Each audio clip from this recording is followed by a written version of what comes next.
Swallows and Amazons by Arthur Ransome. Read by Alex Jennings. Chapter 1. The Peak in Darien. Or like stout Cortez, when with eagle eyes he stared at the Pacific, and all his men looked at each other with a wild surmise, silent upon a peak in Darien. Roger, aged 7, and no longer the youngest of the family, ran in wide zigzags to and fro across the steep field that sloped up from the lake to Holly Howe, the farm where they were staying for part of the summer holidays. He ran until he nearly reached the hedge by the footpath, then turned and ran until he nearly reached the hedge on the other side of the field. Then he turned and crossed the field again. Each crossing of the field brought him nearer to the farm. The wind was against him, and he was tacking up against it to the farm, where at the gate his patient mother was awaiting him.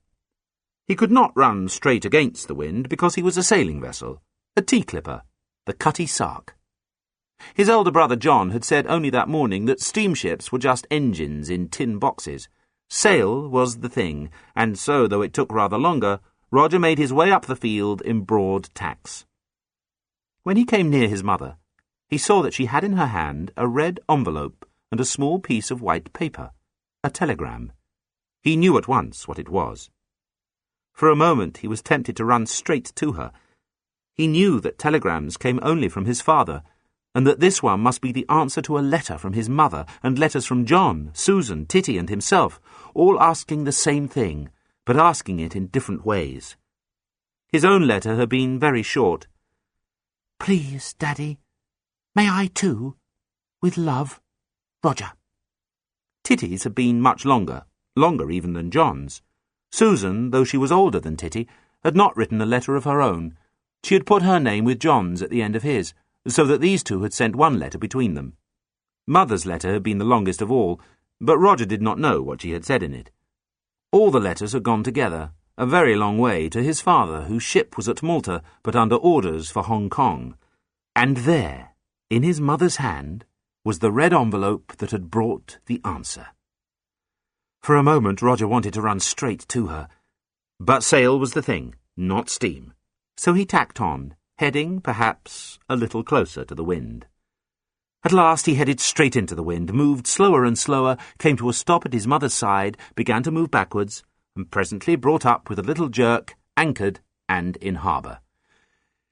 "Is it the answer?" he panted, out of breath after all that beating up against the wind. "Does he say yes?" Mother smiled, and read the telegram aloud. "Better drowned than duffers. If not, duffers won't drown." "Does that mean yes?" asked Roger. "I think so." "Does it mean me too?" "Yes, if John and Susan will take you, and if you promise to do whatever they tell you." "Hurrah!" shouted Roger, and capered about, forgetting for a moment that he was a ship and anchored in a quiet harbour. "Where are the others?" asked Mother. "In Darien," said Roger. "Where?" "On the peak, you know. Titty called it that. We can see the island from there." Below the farm at Holly Howe the field sloped steeply to a little bay where there was a boathouse and a jetty. But there was little of the lake to be seen, because on each side of the bay there were high promontories. A path ran down the field from the farm to the boathouse. Halfway down the field there was a gate, and from that gate another path ran into the pine woods that covered the southern and higher promontory. The path soon faded away into nothing, but on the very evening of their first coming, a fortnight before, the children had found their way through the trees to the far end of the promontory, where it dropped, like a cliff, into the lake. From the top of it, they had looked out over the broad sheet of water winding away among the low hills to the south and winding away into the hills high to the north, where they could not see so much of it. And it was then, when they first stood on the cliff and looked out over mile upon mile of water, that Titty had given the place its name. She had heard the sonnet read aloud at school, and forgotten everything in it except the picture of the explorers looking at the Pacific Ocean for the first time. She had called the promontory Darien. On the highest point of it they had made their camping place, and there Roger had left them when he had come through the trees to the field, and seeing his mother at the gate, had begun his voyage home, Would you like to take them the answer? And tell them it's yes for me too? Yes. You must give the telegram to John. It's he who has to see that you are not duffers. Mother put the telegram in its red envelope and gave it to Roger. She kissed him, anchored as he was, and said, "Supper at 7:30, and not a minute later, and mind you don't wake Vicky when you come in."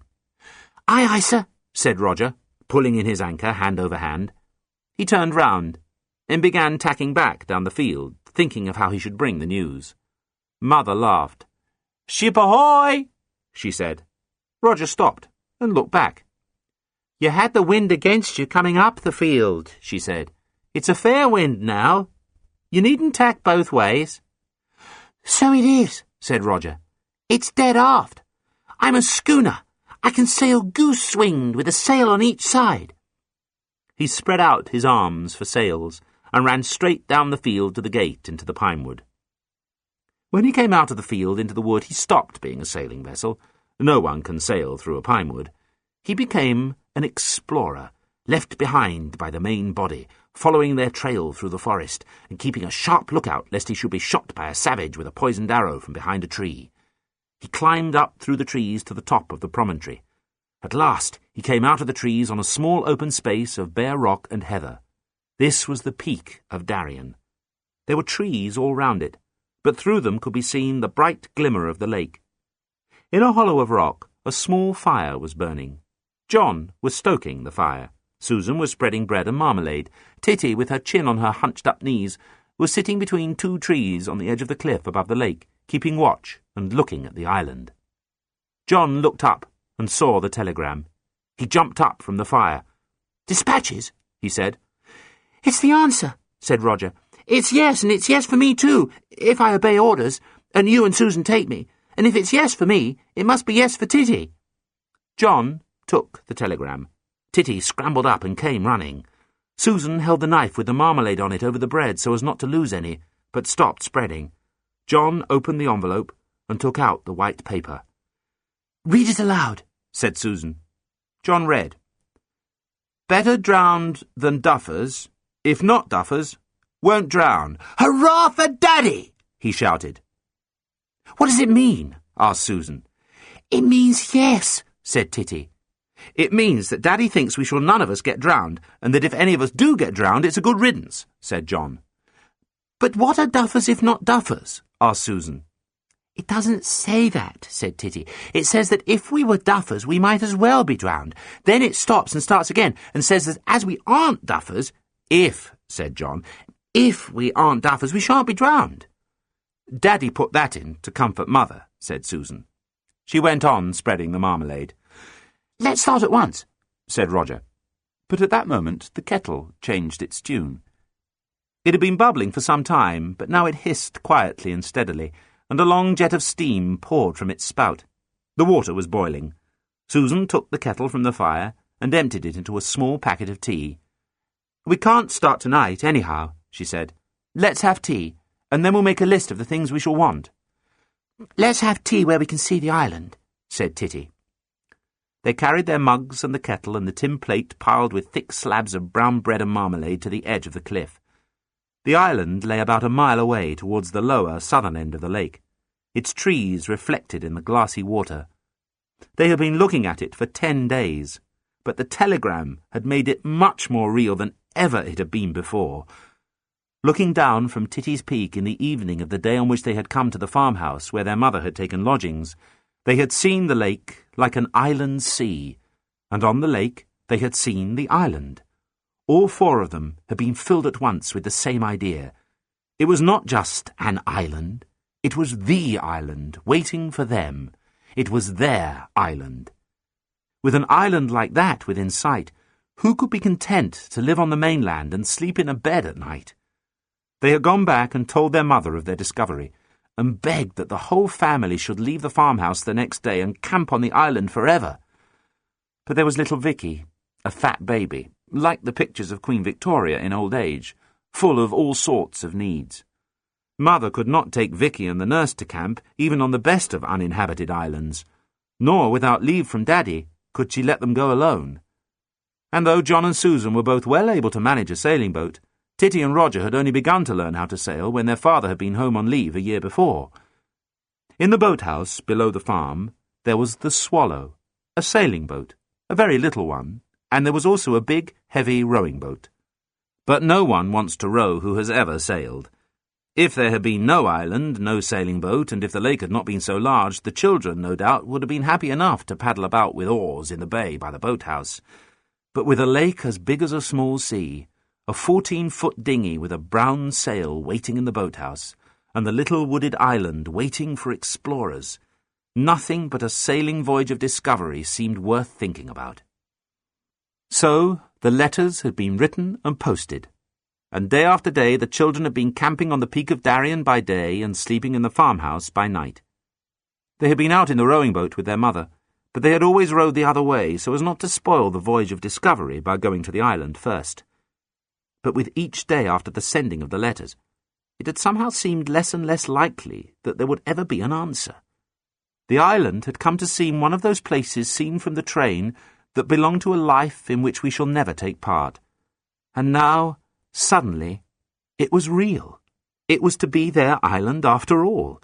They were to be allowed to use the sailing boat by themselves. They were to be allowed to sail out from the little sheltered bay and round the point and down the lake to the island.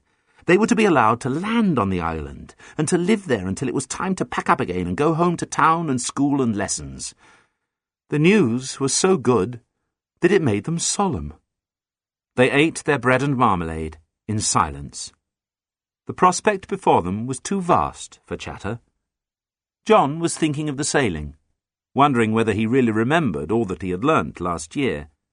Susan was thinking of the stores and the cooking. Titty was thinking of the island itself, of coral, treasure, and footprints in the sand.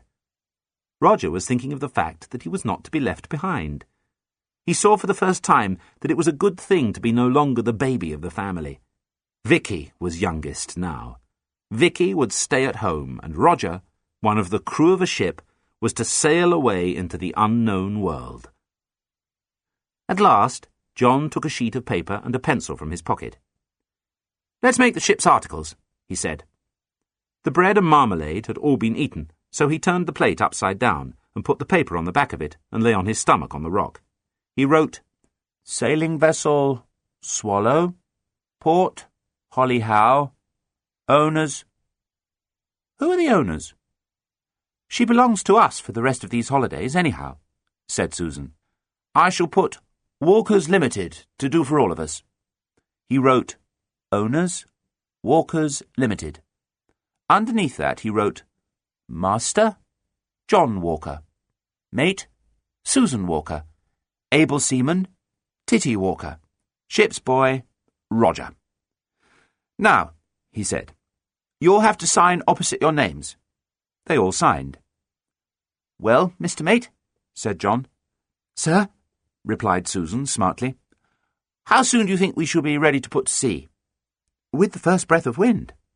"What do you think of your crew?" "The best I ever shipped." "Can they swim?" "Able seaman Titty can. The boy Roger still keeps one foot on the bottom." "He must learn." "I don't keep a foot on the bottom all the time," said Roger. "You must learn as soon as possible not to keep it on the bottom at all." "All right," said Roger. "That's all wrong, Roger," said Titty. "You ought to have said, 'Aye, aye, sir.'" "I nearly always do," said Roger. "I said it to Mother." "You must say it to the captain and to the mate. Perhaps you ought to say it even to me. But as there are only 2 in the crew, it won't do for them to be saying sir to each other." "Have you got any more paper?" said Susan. "Only the back of the telegram," said John. "Mother won't mind our using it," said Susan.